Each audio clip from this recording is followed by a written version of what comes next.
Kathy and I'm back with another video, and today I'm going to be doing a review and demo of the Anastasia Beverly Hills Foundation Stick. I have had this foundation stick for a couple of weeks and I absolutely hated it at first. I could not figure out how to get this foundation stick to work for me. Finally, I was able to get it to work for me, and I'm going to tell you how, but first I'm going to quickly tell you a little bit about this foundation. It's in a stick, about 4 inches long.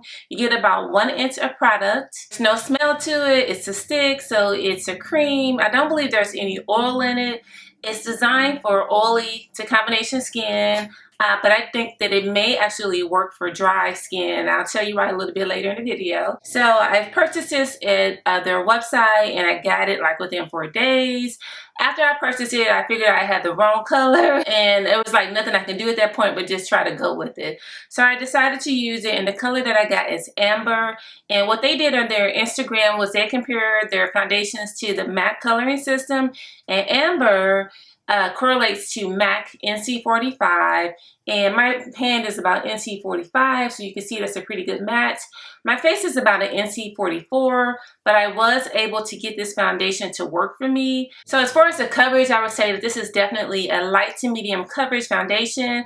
I applied it with the brush and I also applied it with the beauty blender. And I would definitely tell you that the beauty blender is the way to go. I will show you in the video how when I applied it with the brush, it was really streaky. So even though I was really working it in with the brush, the product is so dry, it just needs something to help it move around the skin. So using a wet beauty blender, you're able to help the product like evenly distribute amongst the skin, and just to kind of help it like move, because without that wetness, either the water or the Fix Plus or whatever you're going to use in your beauty blender, that product is just going to sit on the skin. I'm still working with the foundation to figure out what's best for dark spots. You can still see the dark spots through the foundation, so it's not like full coverage. It's definitely light to medium, and because you have to apply it with the beauty blender, or I had to apply it with the beauty blender, that's definitely going to thin it out even more. As far as longevity of the foundation definitely works much better for me and my skin, which is a combination oily,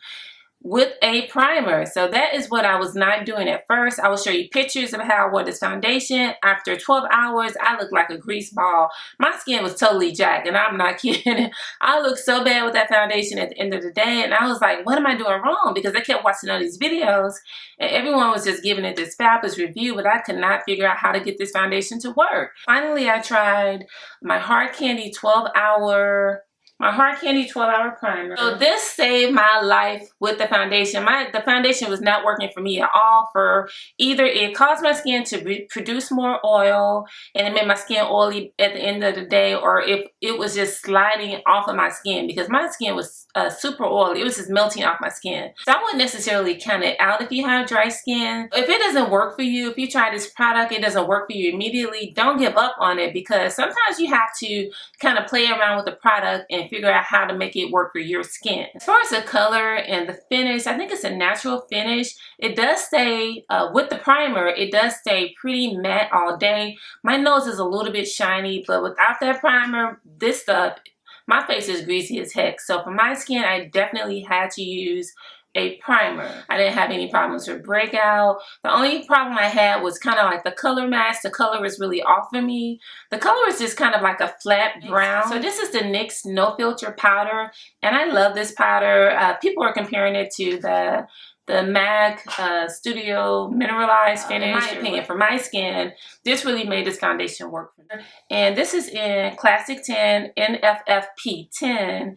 And I love this powder. It has it's really golden color, and it just adds more gold to this foundation to make it work better with my skin tone, because without adding this, it just didn't look right. So if you're trying to figure out what color you are, definitely search online for swatches.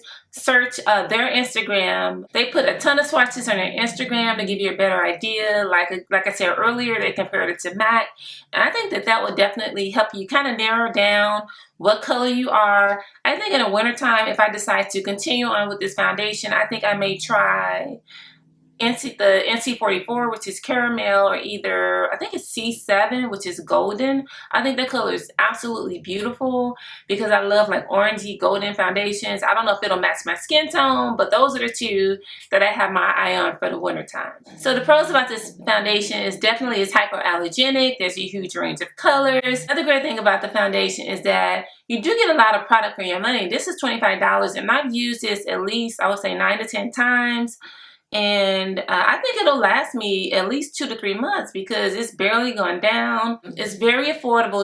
$25 versus $40 to $50 for the other higher end foundations. But so the cons is definitely trying to find your color. I would definitely go into a store to try to match yourself. I wouldn't try to buy it online because there's so many options to choose from. So that makes it challenging too. The other con is definitely the application. For me, I had to use the Beauty Blender, and I don't use the Beauty Blender a lot. So that's adding like 5 minutes to my morning beauty routine. I think it's great that they are trying to make a foundation for everyone. There's so many different colors to choose from. I think that that's beautiful. Overall, I do like this foundation. I can't say that it is my favorite foundation because I did have some hurdles trying to make this foundation work, but I do like it. I do like the way that it looks now that I figured out how to make it work for my skin. That's my review of this foundation. I hope it was helpful to you. Let me know if you have any questions, and I will talk to you in the next video.